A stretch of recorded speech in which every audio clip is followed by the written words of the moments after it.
What's up, Let's do it. Bookies.com? Jasmine McKoy here with Sean Brace from Fox Sports Radio, The Gambler. Sean, thanks so much for joining me. And it's opening day for the Phillies. Kind of what's your opinion on them and how far do you see them going?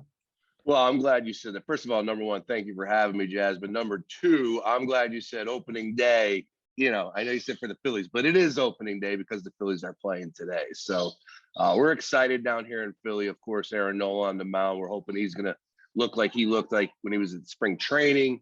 3:05 first pitch. We're excited. But, yesterday baseball it just jumped out, and it was so much fun to have that and the Masters together. We got a little lucky with that, but we'll take it when we can get it, right? For sure. And any fun bets you got going for them? Well, for the Phillies, believe it or not, it's been since 2012 since they have made the playoffs. So I actually took them on the yes to make the playoffs. Full disclosure, I took them on the yes to make the playoffs last year, and they came out just short. But I really do believe with the addition of Castellanos and Schwarber, of course, just adding them to the mix with Bryce Harper, last year's national MVP, JT Realmuto. The bats are there. The pitching, we'll see. And of course, health. 162. It's a long season. You need a little bit of luck along those lines as far as health is concerned. But to make the playoffs, am I asking for that much, please? So I took them on the yes. I actually got them on plus money like 3 weeks ago. And since they made some signings since then, they're now at, I think it was minus 115. Matter of fact, on the yes today before game one, I think it's minus 115 as we speak. And now, speaking of the playoffs, Philadelphia, overall, the state's looking good. We must talk NBA, the 76ers. How are you liking their chances of winning the East? Well, it's funny. They played Toronto last night with no OG or no Fred VanVleet and came up short again. It's so funny because I think since James Harden was traded to the 76ers, I now want to say they're 21 and oh man, what is the number? 21 and 7, I want to say 20 and 7, something along those lines. So that's a pretty good number. But whenever they had a tough test, such as last night, and even without two of their best players, Siakam is incredible and Nick Nurse knows how to coach a really good team, but they just come up short. And I don't know what's going on with James Harden, because when he joined the squad, the first 5 games, everything was unbelievable. He's out there. He looked like a Harlem Globetrotter. He's just, dishing it to everybody, getting everybody involved, scoring when he wants. And he just doesn't have that extra step right now. And a lot of my friends and I are wondering if he's hurt, and I'm not trying to make an excuse, but it's just so odd that a month ago, it seemed like he can get to the rim whenever he wanted. Now it's a struggle. So it's a little concerning. I think a lot has to do with the direction, the seeding. If the 76ers end up with the Chicago Bulls in that first round, I think they advance. If they end up with the Toronto Raptors, I'm not sure. So a month ago, I was excited. Now I'm a little nervous, to be honest. Yeah, and you speak of that excitement. Did you know, or could you even guess that James Harden would actually be joining the 76ers? There was rumors, he's got a connection with Michael Rubin, the billionaire who's part owner of the 76ers. And there were some rumors last year. And ultimately, one of those rumors was a big reason, not a big reason, but a reason on why Ben Simmons wanted out. And look, I think that list is long, and he's made his own, issues on that end. But that was one of the things that came out last year when Harden came to Philly one time. Michael Rubin and him connected, and they got a relationship, so on and so forth. So there was whispers, there was rumors. I didn't think it would happen this year, though. I thought in the offseason there would be a chance, but the trade deadline, Daryl Morey held out to the last second. He was able to get his guy. I think that's commendable, and you got to give him a tip of the cap. At the end of the day, I just don't know if it was the right move, and I mean that. I was saying it then. I backed off. Everybody's going crazy. James Harden, of course, on paper, it looks great. But then you look at what else was available out there, and I'm just curious to what they would look like with a Tyrese Halliburton from the Kings, or some of the other trades that were being rumored. But again, I don't know if James Harden's playing possum, if he's hurt, if he's just tired. Like, I don't know. I'm hoping that when the playoffs come around, he's got an extra year. He knows, like, it's go time now. It's playoff time.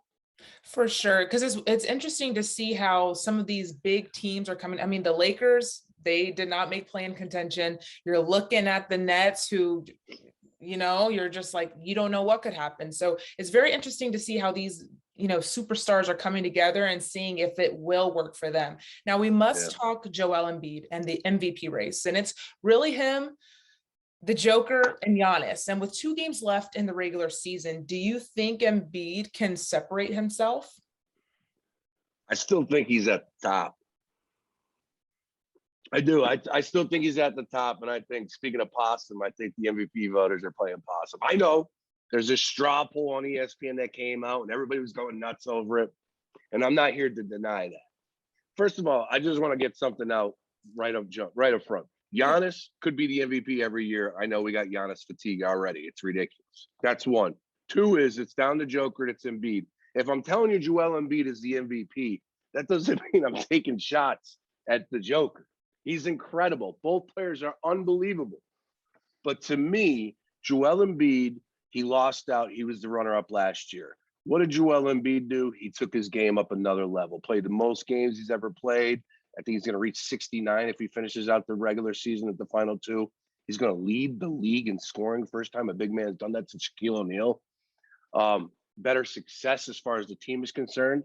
And I know everybody wants to throw out, Michael Porter Jr. or Jamal Murray didn't play for the Denver Nuggets. That's fine. What about this saga that Joel Embiid was the focal point on with Ben Simmons?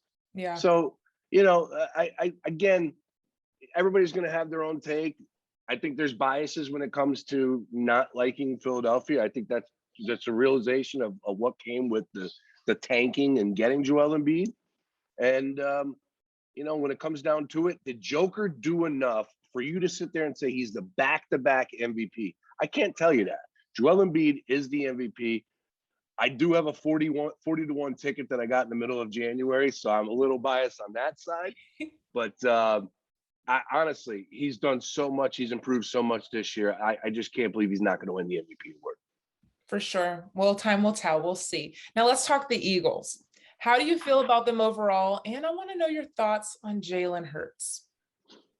Jalen Hurts, let's start there. I like Jalen Hurts. I do. He's going to get his opportunity to show us that he improved this year. And whether that's fair or not, it's the realization of the NFL. It's what have you done for me lately, especially at that quarterback position. Jared Goff took a team to the Super Bowl. 2 years later, see ya. He's in Detroit. So I'm not going to be crying. Jalen Hurts has an opportunity to show us this offseason that he has made the changes. I don't know if you could strengthen the arm, but you can get better accuracy. You can improve as a passer. He's a phenomenal football player. He's a great runner. He's an awesome leader. I love Jalen Hurts. But when you talk about winning a Super Bowl, you have to have a quarterback that can make those throws down the stretch. Look at what we saw last year. Look what we saw the last 3 years. Yeah. So that's where I stand on Jalen Hurts, and he's going to get his opportunity to do that this year. No excuses. The Eagles surprised me last year. I was not a fan of the head coach, Nick Sirianni. Thought he was in way over his head. The team bought in, and that's all there is to it. The ownership found a young guy that, thought that he had an offensive mind and, could connect to the young players. He proved his worth. They made the playoffs. They got beat by the Tampa Bay Bucks. We'll see what happens this year, but I like the direction the Eagles are going. That's for sure. And we talk about that direction. NFL draft coming up at the end of the month, picks 15 and 18, I believe. What direction do you think they should head in? I'd hit the table and go defense, but it's not football season. It's actually opening day of baseball. But you can do that in NBA, actually. I want to see defense. I wanted them to go out and I still believe DK Metcalf will get traded. I still believe DK Metcalf will get traded, and I definitely believe that the Eagles are there. They were there for Calvin Ridley. Unfortunately, $1,500 later, and now he can't play this year. Anyways, we'll talk about that one another time. But, just with DK Metcalf, I would like to see them get a wide receiver that's already been in the league. So you bring him in that can help Jalen Hurts. And then on the other side with those 2 picks, defense. I like Devin Lloyd, linebacker. There's a couple cornerbacks, Sauce Gardner. Anything on defense, I'm sold on. I think that there's some really good talent in that first round, late first round. And as far as offense is concerned, I'm always a fan of the keeping it plain and simple in the draft. If you want to go offensive lineman, something along those lines. But the Eagles have drafted a ton of wide receivers over the years, and except for Devontae Smith, they haven't really panned out. So, with that being said, stay on the defensive side of the ball this NFL draft, please. Perfect. Well, Sean, thank you so much for joining me to talk about Philadelphia. I greatly appreciate it, and go Phillies. Anytime. Anytime. Thank you, Jasmine.